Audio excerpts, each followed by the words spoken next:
So Activision had its earnings call last week and had quite a bit of nuggets of goodness and not so goodness to share with its consumers and its shareholders. So among a few of those things was the announcement of Destiny 2 happening in 2017, or fiscal 2017, which for any business could mean March of 2018 for all we know. And by the way, there's layoffs at Infinity Ward, even though the Call of Duty franchise is doing wonderfully. If anybody asks anyway, that if you ask Activision, they'll tell you we're doing fine. It's fine as the room around them is burning down. But so they also announced that Call of Duty 2017 is happening. Spoiler alert, everybody be shocked. So I guess that's a thing. So I'm going to read some quotes from the announcement, and this is rich, right? Because the state of Call of Duty right now is unfortunate, if anything. So Activision Blizzard COO said in 2017, Activision will take Call of Duty back to its roots, and traditional combat will once again take center stage. This is what our dedicated community of Call of Duty players and Sledgehammer Games developing this year's title are most excited about. No shit.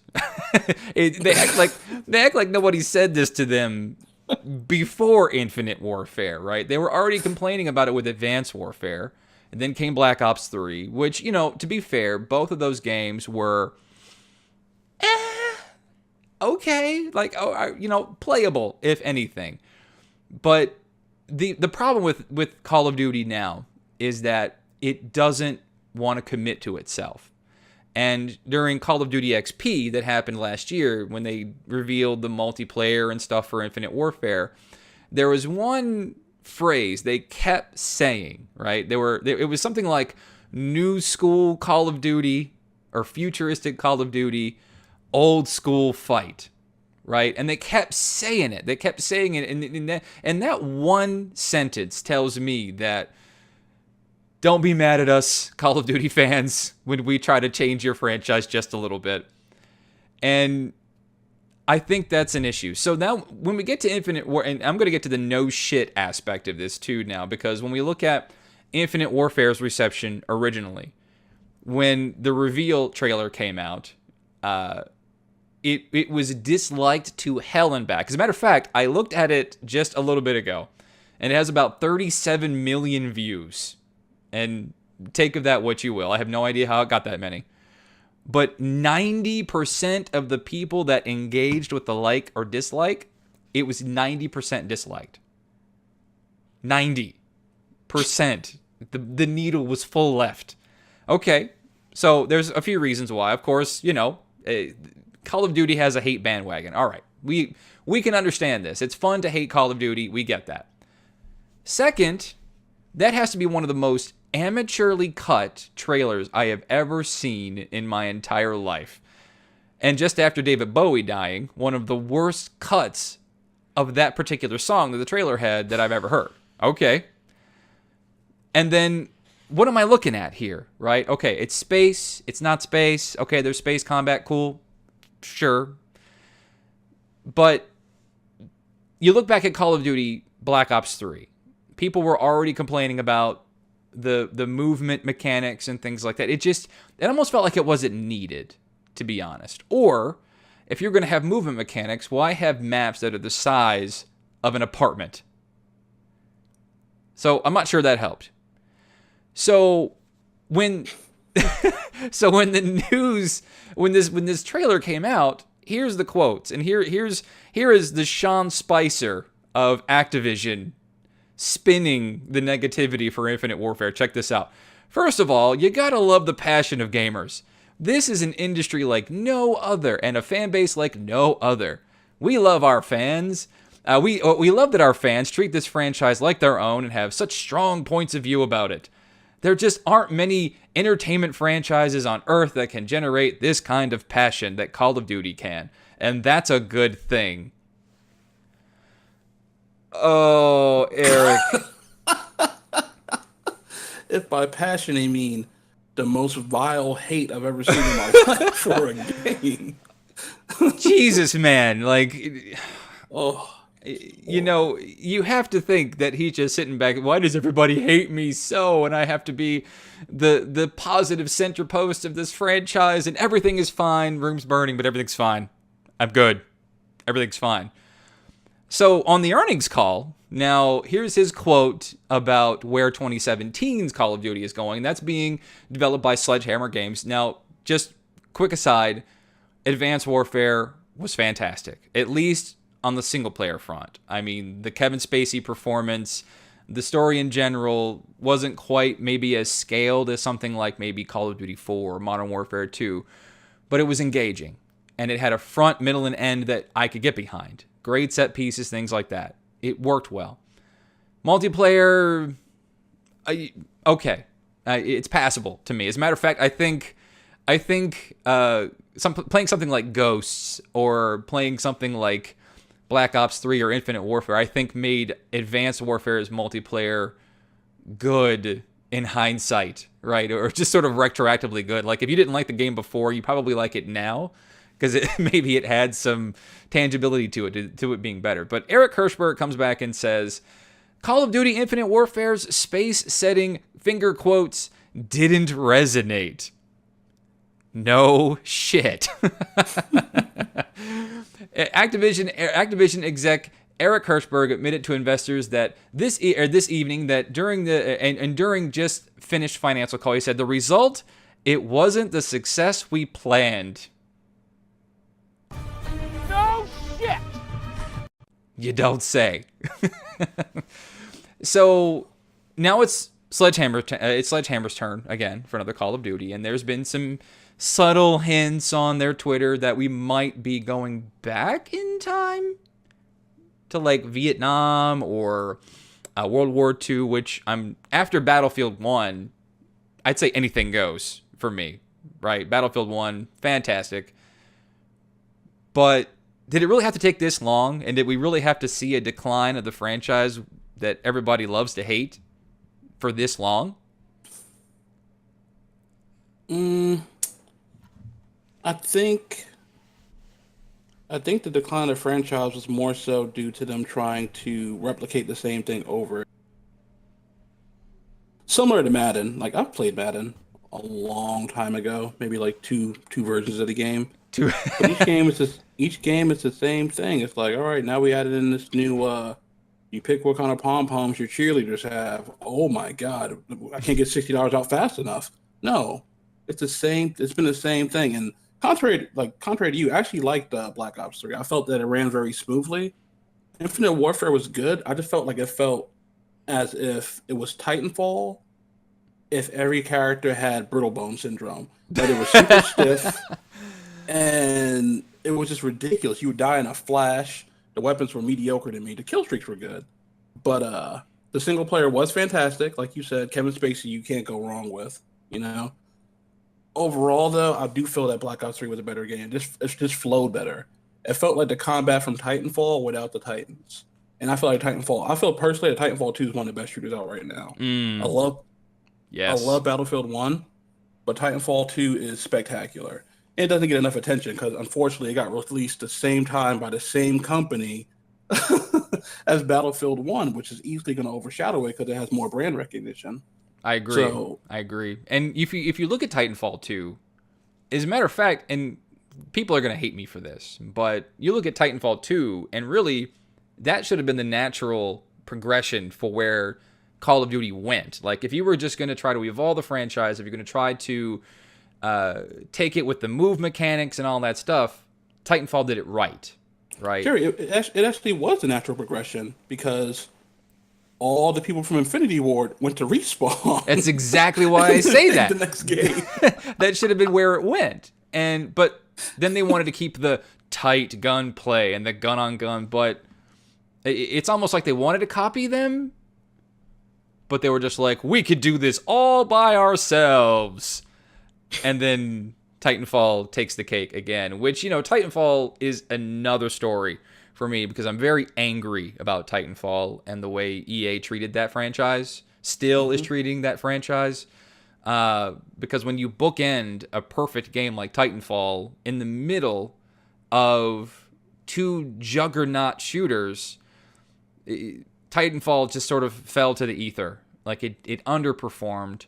And I think that is a shitty way to treat Vince Zampella and the folks that fought so hard to jump ship, and then to treat them like that, right? Their years of slaving over the computer to make a wonderful game, which I can't say it enough. Titanfall 2 surprised me, actually, with especially its single player, right? Because the Titanfall single 1 was spectacular. How do you... I'm speechless. It was fantastic, and I would recommend it to everybody. They should have most definitely, even if I don't need the sales. I think the sales probably would have been much better, like maybe 2 months prior to Battlefield 1 coming out. At least at the end of the summer. Drop it in August. Summer's not always the best time for video games, unless you're Grand Theft Auto thing. But it would have killed. It would have time to grow and build its own brand. But instead, you suffocated between these two other brands where if somebody goes to the store, if Joe Schmo goes to the store, he's like, oh, there's Battlefield, oh, there's Call of Duty, and there's some Titanfall 2. What was the first one? I don't remember that. Right. But that only came out for the Xbox One. They're going to go for Pepsi or Coke. They don't care about the favorite product. That's what they care about. Now, or delay it. Q1, 2017. Where's the issue there? But EA's arrogance sort of put it in that spot, and it kills me to see that happening to Titanfall, because what an amazing game that is. The single player blew me away. I can't believe how innovative it was. Like, it just could have been any other shooter ever, and it did some crazy things with just simple, stupid game mechanics, like time shifting and stuff like that. I didn't see that stuff coming, and kudos to those guys. Really fantastic job. So back to 2017, and come on, Activision, you got to stop this. You got to stop this. And it gets even worse now, because remember that game, that Call of Duty that you love so much from like 10 years ago? You remember that? Modern Warfare? That beautiful, priceless piece of art that game was. We played that game for years, almost on a daily basis for the entire time. And started a website for it. We started a website for it back in the day. Yeah, that crashed pretty hard. But it was great. It was good fun. But now when they re-released this game, they forced you to pay an extra $20 for Infinite Warfare, a game that I've played all of an hour of for the multiplayer specifically. I played the single player campaign front to back. It was... for every time it tried to be good, it took 2 steps back and said, I don't want to be good anymore. I just want to be soulless. This is a beautiful game. It has okay set pieces, but my character's a cardboard, and the narrative just doesn't know where it wants to take me. Like, it just... You're better than me. Yeah. I couldn't do it. I was sitting there like Jeff Goldblum at the end of the floor, pleading for somebody to kill me. It was... I could not finish that campaign. I couldn't like the characters. I couldn't like the situation. The adversary was one-dimensional. I couldn't figure out why I should love this game so far, other than it had some good set pieces, right? You're on different planets, and it looked cool. I thought it was awesome. But when you look at Modern Warfare Remastered, and they were telling us how they weren't going to add junk to it, they weren't going to mess this up, they were going to care for it at the pixel level, and now, just months later, now we have microtransactions. Now we have supply drops. Now we have, get this is brand new, they're adding new weapons to the game. Yay, we've been asking for that for years. There's a catch. There's a big, red, fat asterisk to this whole thing.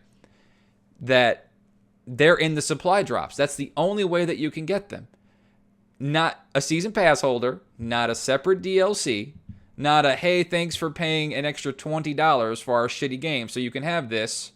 No, it's RNG in the supply drops, which means that you either have to spend money or an exorbitant amount of time playing this game just to earn the points to be able to unlock these. And there's no guarantee. You have to be lucky. That's literally how it goes. Ugh. So Activision has gone and bastardized, it has cheapened the Modern Warfare franchise that it told us, it promised us that it was going to be very careful of. Now, I'm not against adding new things to the game, really.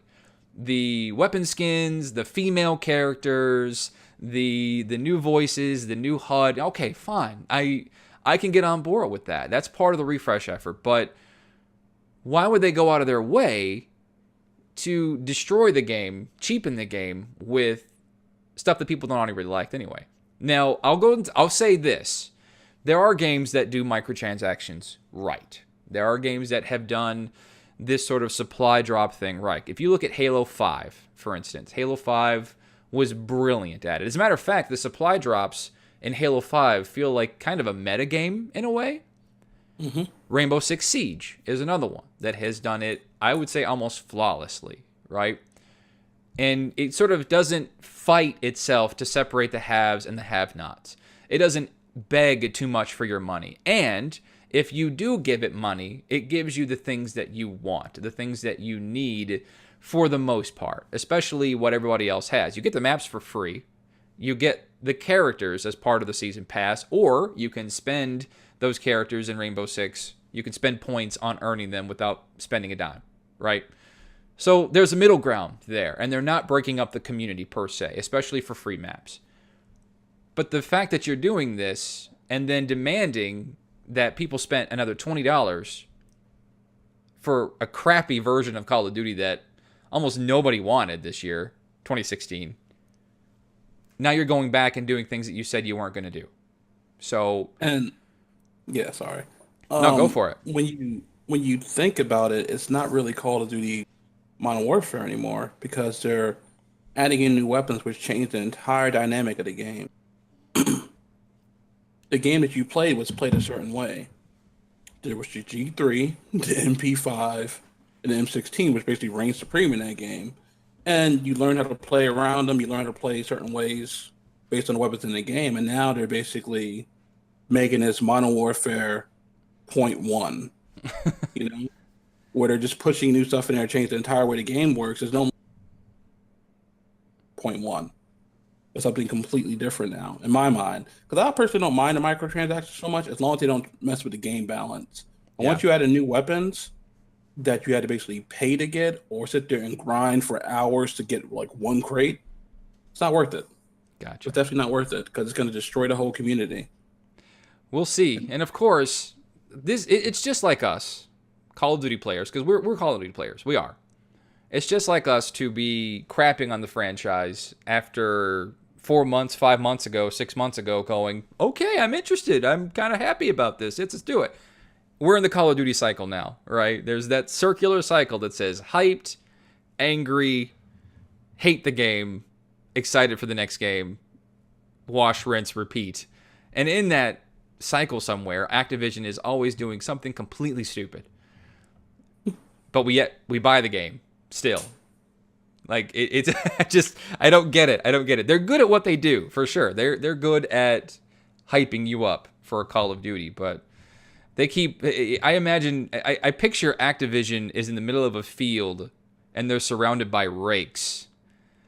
And they don't want to take the risk to go in any direction, and all they do is they just find rakes and they just keep getting it in the face. So like Sideshow Bob on The Simpsons or something? Like Sideshow Bob, exactly. So, man, Call of Duty is going to keep doing this thing, and it's going to go the way of the Guitar Hero.